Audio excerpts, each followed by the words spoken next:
Everybody. Wednesday, middle of the week. I guess. Wait, 7 day week? Yes, Wednesday is the middle. Because if it's 7 day week, that's 3 days before, 3 days after. Therefore, Wednesday is dead center. I guess it's sort of strange because yeah, I guess because if you go by the work week, 2 days before, 2 days off, that's symmetrical. Therefore, no matter what, it is the middle of the week. Weekend is something most people just don't count. So anyway, thank you for coming to my dissertation on days of the week. We're going to be trying something a little bit different on this stream to see if it works. Hopefully somebody comes by to check it out just to make sure that I've got this right, because I don't know for sure that I do. There's one problem, just a little bit of setup. Why was I? Oh, yeah, that's right.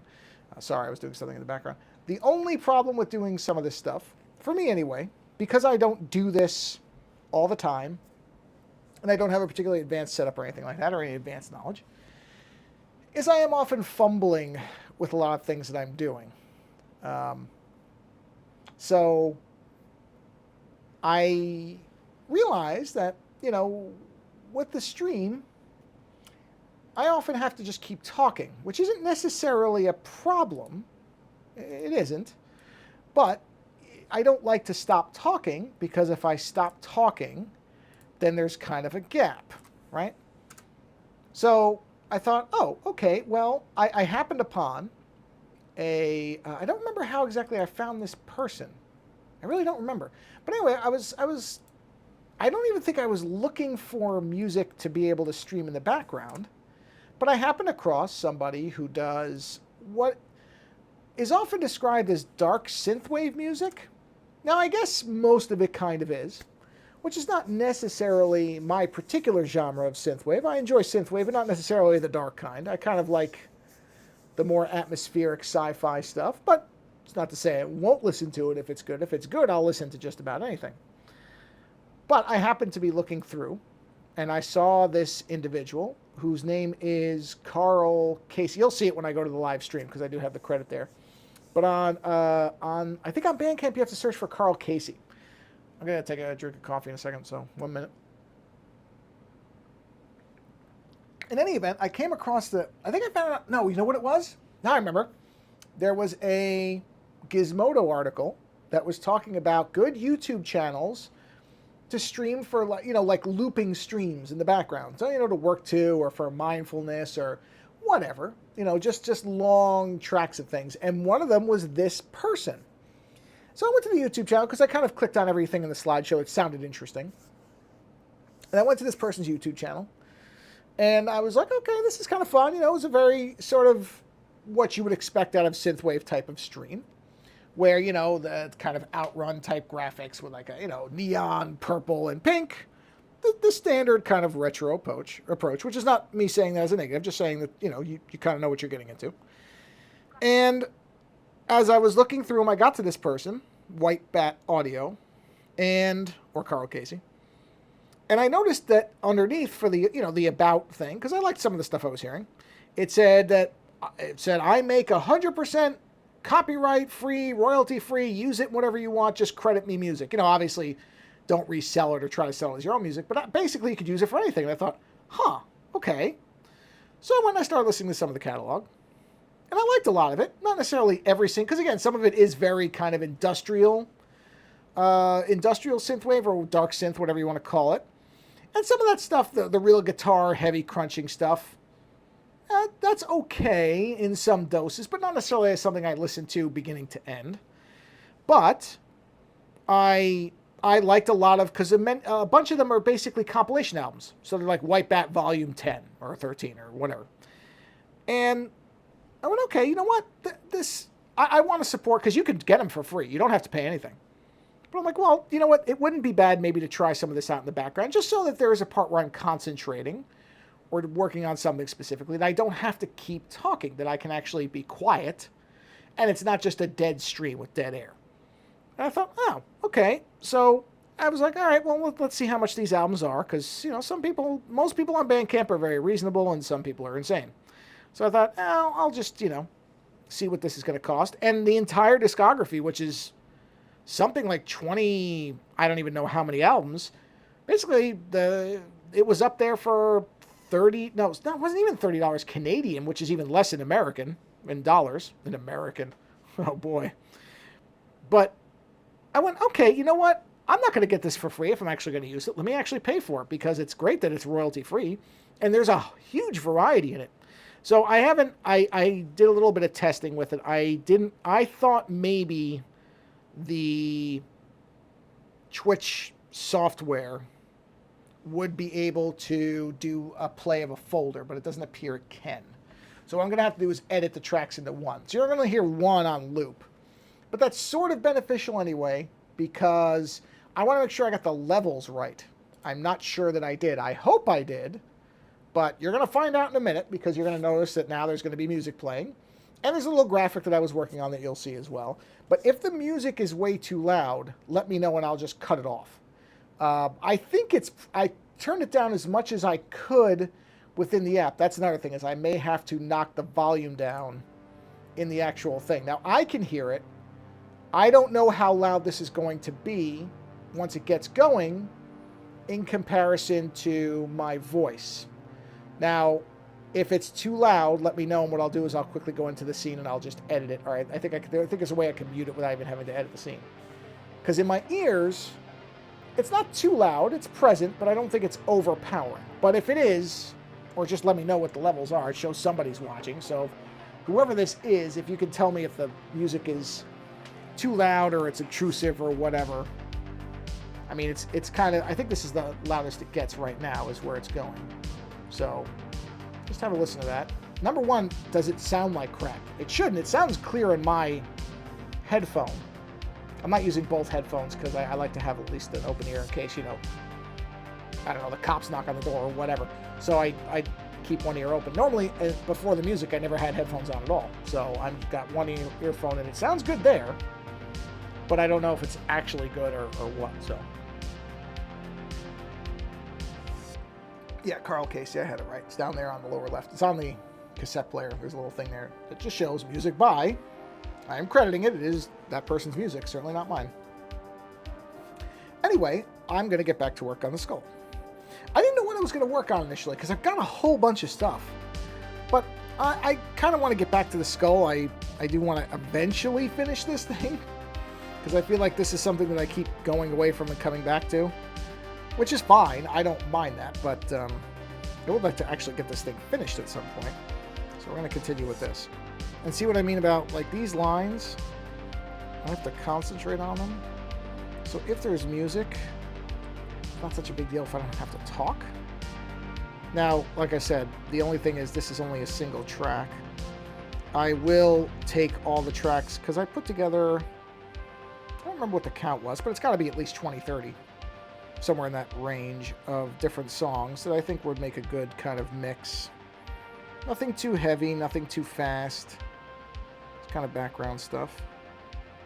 And I thought maybe that Twitch would have a thing that would say, okay, I want you to play all the music in this folder and loop it. So this is going to be a looped track. I don't even remember how long this one is. Hopefully it's not too short, or you're going to hear it a lot of times. Or hear it over, I mean, you're going to hear it a lot of times regardless. But I may be able to actually, I shouldn't say that. I might be able to do the loop, the long loop where I put all the songs together. I think I'm going to do 2 streams. I think I'm going to break this stream in half. Probably stream for a little bit now, and then a little bit with a little bit of a break in between. Just so I can go and in that break I can get dinner kind of prepped in the background to be ready to go after the next stream. So I'm going to take another drink of coffee. See, there's another benefit. Now I can take a drink of something, and again, there's no dead air. And of course, I said that right when the track ended, so that makes me a fool. I think it is, okay, it is going to loop. Good. I set it to loop, but you never know until you actually try it, So here's is the volume okay? Whoever's listening? Let me know. You don't have to tell me right this second, but I just want to make sure in general that it's not either so low you can't hear it or so loud that it's competing, because I can knock the volume down when I make the long file. As of right now, it sounds okay to me, so I probably won't, but I will, of course, tailor that based on the feedback I get, if any. So, I watched this is a little bit of a preview. I don't know if anybody who will be watching listens to the regular show, but if so, a little bit of a preview, and I don't mind doing stuff like that because some people probably do come here and don't actually listen to the main show. Perfectly fine. Watched the third episode of the new Quantum Leap, and I had not watched it when we recorded our Friday episode because it was out, but I really kind of, with a show like that, I like to actually just set aside the time and watch it and really give it a fair assessment. So I did not have the chance before we recorded to do that, but I have since watched it, and I have to say, I found it to be in fact, you know what, I should say, just in case this is actually, I don't know whether this will entice anybody in, but there may be people who would tune in that might otherwise not. So let me just quote my tweet. Going to talk a bit about the new Quantum Leap. Oh man, can I not spell quantum? Leap. For those interested, if I can spell. There we go. Just because normally I don't know what exactly I'm going to be talking about, but in this case I do. So anyway, I had watched, as a bit of a preface, on the off chance that somebody sees that tweet and says, "Oh, I must run and jump onto that stream immediately." That's not going to happen. I'm just going to do that. I mean, I'm not going to say it's impossible. Somebody might be a huge fan of it and say, "Oh, I'd like to hear anything anybody has to say on it," but I don't. But on the off chance, as a bit of a setup, a primer of, well, actually I shouldn't say a primer. I was going to watch the show anyway. But I had seen there's a podcast called the Quantum Leap Podcast. So you kind of know what you're getting into with that. And it is the same person, the individual, I believe, is the same person who did a Kickstarter for a book about it, which I actually backed, because I like Quantum Leap a lot, the original. I'm actually quite a fan of the show. I don't know if I'd say I'm a super fan, but I like the show quite a bit. You know, it's not like I go to a convention for it or anything, but I like it a lot. I like Scott Bakula. I think Scott Bakula is actually a very good actor. I just watched Lord of Illusions, which I think he's great in. So anyway, they did an interview with the actor who is playing the lead in the new show, which in my opinion, wisely, they did not recast Sam Beckett, which was the Bakula character, but have instead made this even though it is technically a reboot, it is also, what I have said is the more accurate term is a revival, because it's a sequel. It takes place, you know, acknowledging that the original show exists and basically following up on it. And Sam Beckett, the character, is, as well as Dean Stockwell's hologram character, are directly name-checked and in fact shown in images in the pilot. So they're very clearly acknowledging that the original show was there, which I think is also very smart, because if they had just attempted to paint over that and just try to revive it without, I mean, that show has a very strong following. I think a lot of people remember it as a genre show that a lot of people, you know, and this is something I never really thought about, but this was the case for me, but I never considered this particular aspect of it.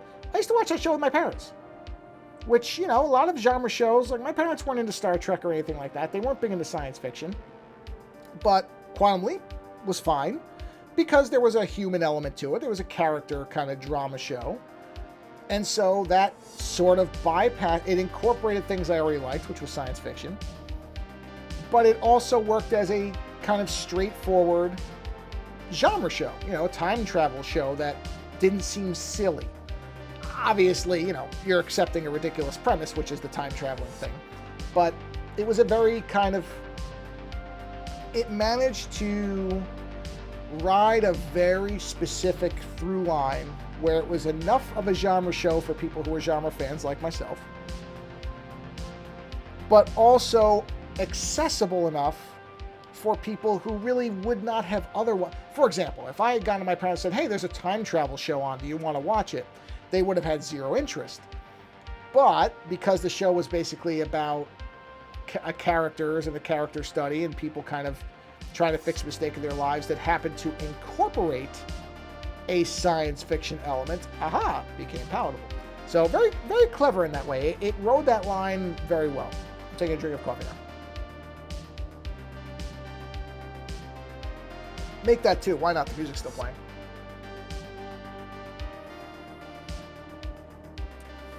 So, this was not something that I thought about, but the individual who runs the Quantum Leap podcast, and I'm not sure if he does it normally on his own or he always has at least one co-host. I'll be honest, I don't know. But anyway, the most recent, the one I saw, I shouldn't say the most recent one. I don't know if it's the most recent one, but one that was on very recently, within the last week. So I also don't know what the publishing schedule is for the show. But the person who runs the show had two co-hosts, including Allison Praegler. I'm maybe mispronouncing her last name. I'm sorry if I am.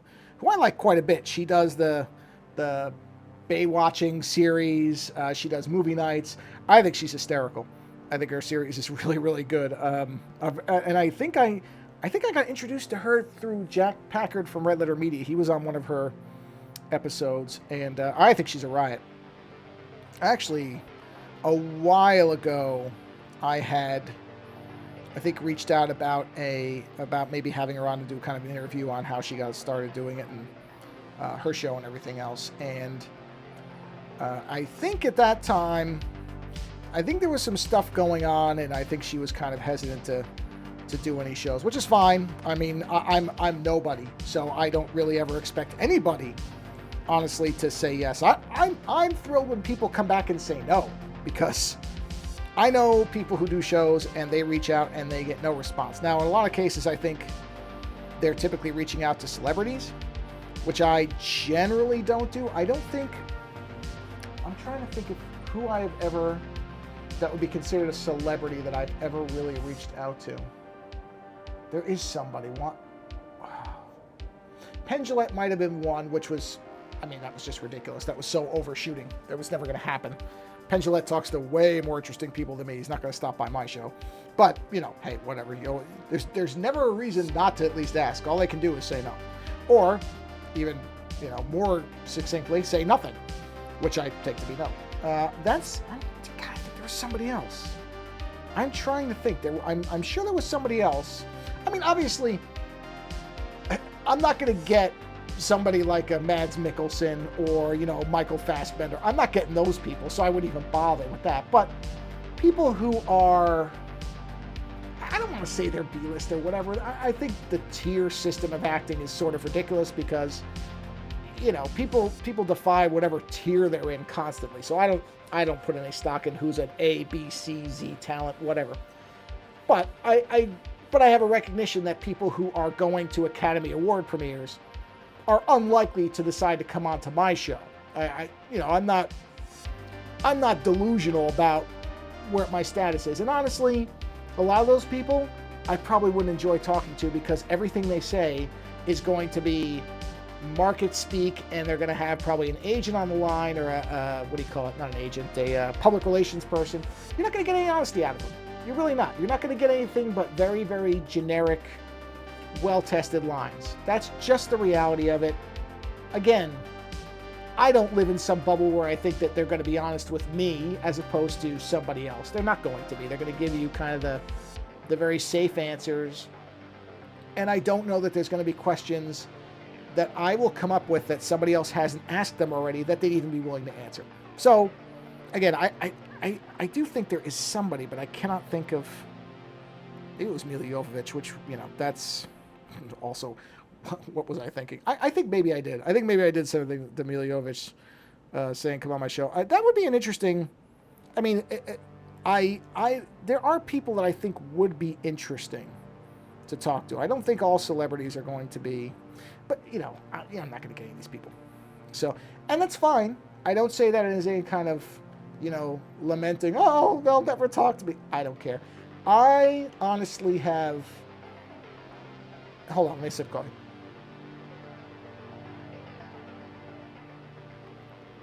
Oh boy, I almost drank too much. Oh, that could have been really bad in a lot of ways. Man, there was way more at the bottom of the cup than I thought. I couldn't really tell. This is something that when I was watching that Quantum Leap podcast. By the way, I have to give credit before I go on, because I will. No, I won't. Yeah, I will. I'll forget. I will say, for all my complaints about the Twitch beta software, their most recent update not only fixed the iPad issue I was having, but I am still now right around 50% CPU, which is a massive, massive improvement from where it was just a few weeks ago. I mean, I really have not seen it go. It's hit 53.8% once in my whole time staring at it just now. That's great, because it was spiking at 100 all the time. So they must have, and there was a big update. That's the one that killed the iPad mirroring, but it's fixed it now. So they obviously have either optimized this for the M1s, because again, it never happened on Windows. So I do have to give credit. I complain about things, you have to give credit too. So before I forget. But in any event, the whole thing with I was talking about that I don't have any real expectation that any types of what would be considered mainstream celebrities will ever come on my show.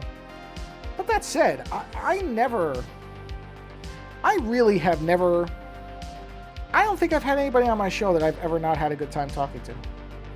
I really don't. I can't think of it. I've had a couple people that have thrown me for a little bit of a loop here or there, where some of the reactions are not quite the easiest to maneuver around. But even then, that's my problem, not theirs. I invite somebody on a show, the burden's on me, not them. They don't, if I'm inviting them on, they don't owe me some kind of entertaining persona.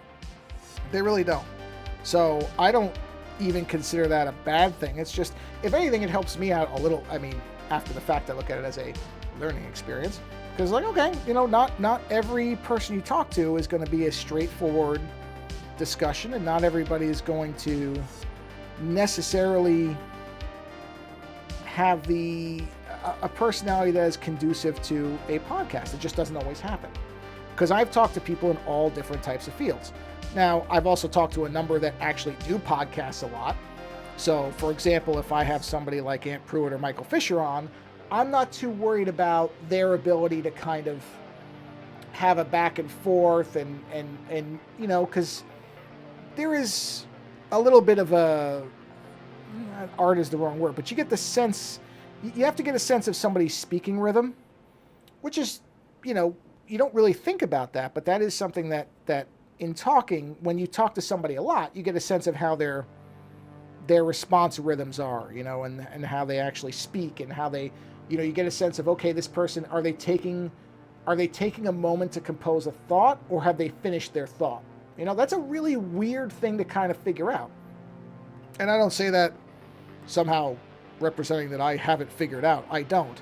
But I will say, I generally can start to figure it out within a few minutes. The openings of the shows, if you ever listen to them closely, and I'm not saying you should, but if you ever do, and maybe you should, because this will reveal, some of what I'm doing, or, where I'm kind of trying to figure things out. That's where generally you're gonna hear me kind of overstepping on people the most. You'll hear the little bit of kind of the fumbling back and forth, where you're kind of figuring out those pockets of how people talk and what their speaking patterns are. You'll hear that at the beginning of shows.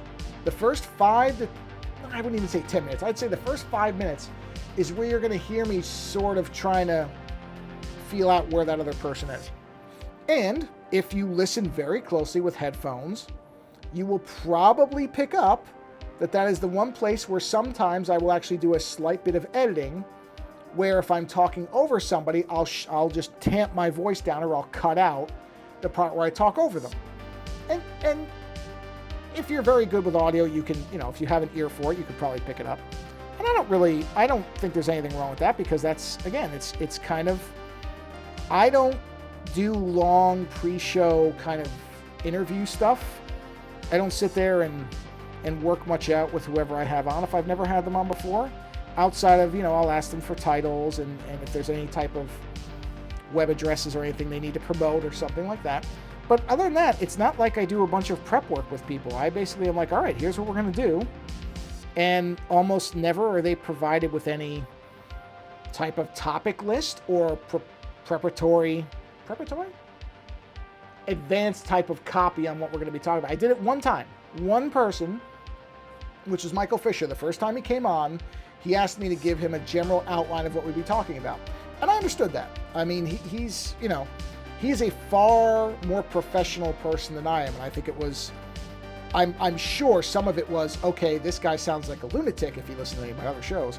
I want to make sure that he's not going to try to, you know, get me with some kind of weird, you know, are we going to be talking about why flat Earth is real? You know what I mean? I'm sure some of that was just to ensure that I was not a complete raving lunatic, or at least not one that would cause some kind of, I've got to hang up now incident. So that's about it. That's the only time I've really done any type of prep work with somebody. And even that was just, I mean, it was still very loose because that's just how I am.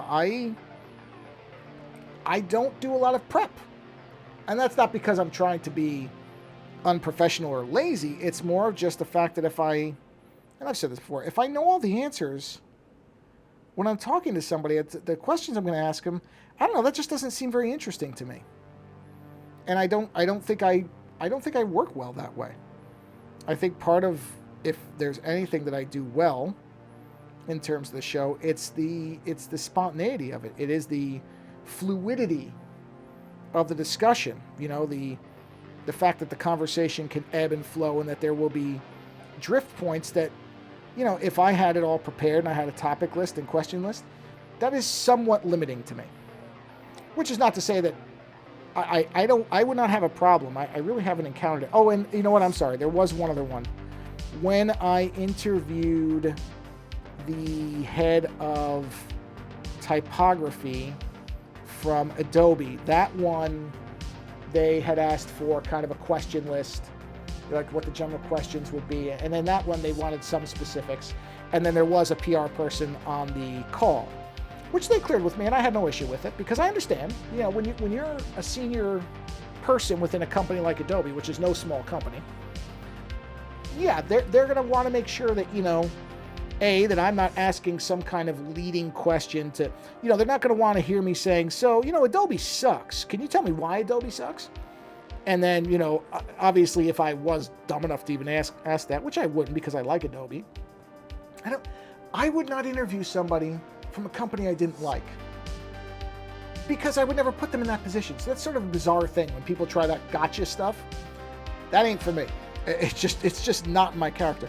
If I don't like the company that you're associated, whether that company meaning either the actual your job or the people you're around, I'm not talking to you. I'm just not going to talk to you. It's sort of, like I said, whatever. It doesn't matter. Everybody does what they do. But that's not how I operate. So that one, they had asked for questions, and they had asked, is it okay if we have a PR person? Now, I don't know what they would have said if I said no. I have a feeling the interview would not have proceeded, but I didn't have a problem with it. I'm okay with that, because I understand, you know, that company is going to, as much to protect themselves, or as much because of me as for their employees, to make sure, okay, we want to make sure that this person doesn't, you know, and sometimes in interviews, I'm sure that this has happened. It didn't happen in this one, that there may be an accidental thing where maybe a feature that's still under NDA or testing is revealed, and they have to be like, wait, you have to edit that out. You know, he didn't realize that was under NDA, and we can't announce that yet. You know, fine, no problem. That has yet to happen, but I can understand that that's also a concern, so that's no issue. Anyway, this is a very long way of, where the hell did I come off with this? Oh, right. So the Quantum Leap podcast that was recently on, they had Raymond Lee, who's the lead on. Wow, I can't believe I went this far without even getting into the whole genesis of this. I just go off into the weeds, sorry. And so they had Raymond Lee, who is the lead. Ben Song is the character's name, who is essentially the leaper. I was going to say the Sam Beckett of the show, but I think it's a very fair characterization, because it's not really a comparison that's fair to make. It's a different character.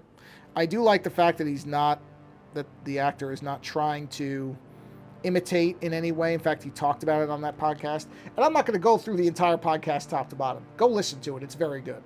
It's about 40 minutes long. I think it's maybe 39, 40 minutes long, something like that. I think it's great. And also, Allison's show is great on YouTube. I don't know if she's going by Allison Pregler now or if it's still Movie Nights. But if you look for Alison Pregler Movie Nights, if you search for that, you'll find it. Or if you do the Quantum Leap podcast, I'm sure they have her link stuff in there. And her Star Trek videos are hilarious. You should watch them. I mean, the one she just did, oh boy, it's a Star Trek Voyager episode. It's fantastic. I mean, I think it's hysterical. In any event, so they were talking to Raymond Lee, who plays the lead, and he said at one point that he looked at Bakula's stuff in Quantum Leap and, you know, at one point was considering, okay, do I want to try to imitate this? And decided very quickly that that was not going to work, which I think was very, very smart.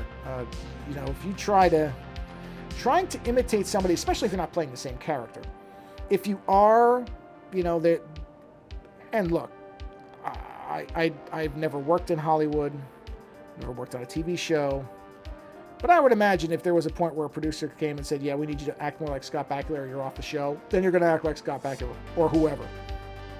But it sounds like that they did not attempt to do that. And I thought it was a great interview. I thought he came off very well. The fact that he was, I mean, he seems genuinely enthusiastic about the show. And honestly, that's, and then I watched the third episode because at that point when I had watched it, the third episode was out, but I hadn't watched it yet.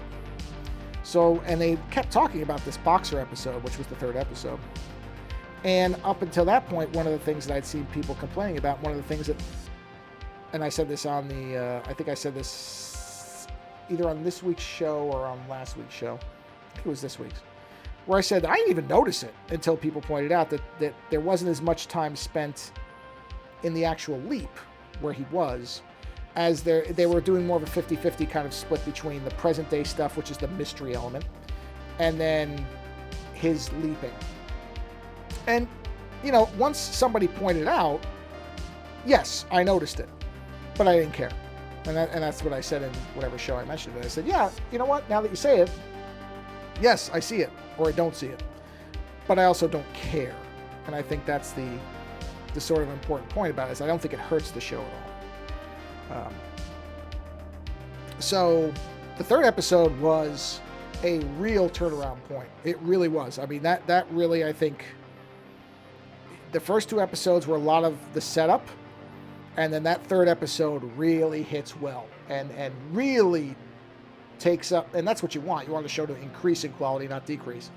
And I think it really ramped up in that third episode. I really, really enjoyed it. I thought it was actually stellar.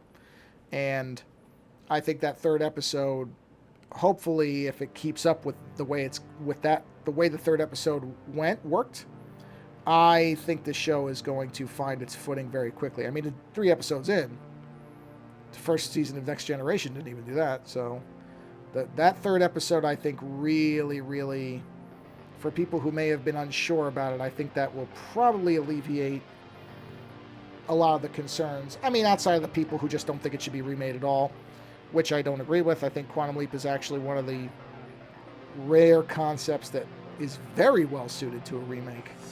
And so I'm actually kind of interested to see where they take it from here. Okay, so what I'm going to do, I'm going to finish this line. I think then I'll take my break in the stream. I'm not going to leave the stream running. I'll restart it again. I know some people, when they do breaks, will actually let the stream just run, which maybe if I had the music loop complete already, I would do that. But since I don't want you to just hear the same music over and over again, even if it is good, which I like this. I haven't minded hearing this song now 9 times or whatever it is, but yeah, I'm not going to leave it up. But once I have a loop in place, I might, if I have to take breaks in streams, just let it play and maybe come up with a little interstitial graphic that will bridge the 2 sides of the street. Not bridge 2 sides of the street, but just, you know, so I don't stop and start. Because I know that can be irritating for some people to have to rejoin the stream. But we'll not be doing that this time. So let me just finish this line out. But I like this music. This music works. I don't know on the volume because I don't know yet. But hopefully it's not horrifically imbalanced. I truly hope not. I think probably not. But I probably will push the volume down at least a little bit anyway, just so I have more granularity in my volume adjustment. Boy, I like those ridge lines. I gotta say, I'm liking the way this thing is coming out. Yeah. Now, this is the only other bad thing is I don't think there's a real audio transition when I do this. Hold on, let's see. Yeah, it just cuts off. Not really a fan. I'm not really a fond of that either. No, I'm not really a fond of that either. That's also accurate. Jeez. I'm not. I gotta see if there's maybe a transition I can insert into that. There may be, so I will look into that. I may be able to put that loop stream together or whatever loop track together before the next stream. Probably gonna be about 30 minutes. I'm gonna think before I come back again. We'll see. I'll try, and but I will do a second stream that's probably a little bit longer than this one, and I'll see if I can get that loop track in place. So, yeah. So I'm gonna break this stream here, and I'll end this one and then restart another one. And yeah, so I'm not even really going to say goodbye yet because there's going to be another stream. So I will simply say that I will hopefully, whoever is viewing now, if the viewing number is to be believed, will stop back when I start the stream again. I guess I'll repost the links because otherwise I guess you won't know. So yeah, I'll repost them everywhere. So I'll delete the old links. I'll repost the new ones. But and maybe I can see if there's a transition for the audio too, because I would rather it faded out than just do that abrupt ending. But hey, at least there's something there. So anyway, I'm going to break the stream for now, and part 2 will be coming shortly. So thanks for stopping by, and we'll see you again in a little bit. All right.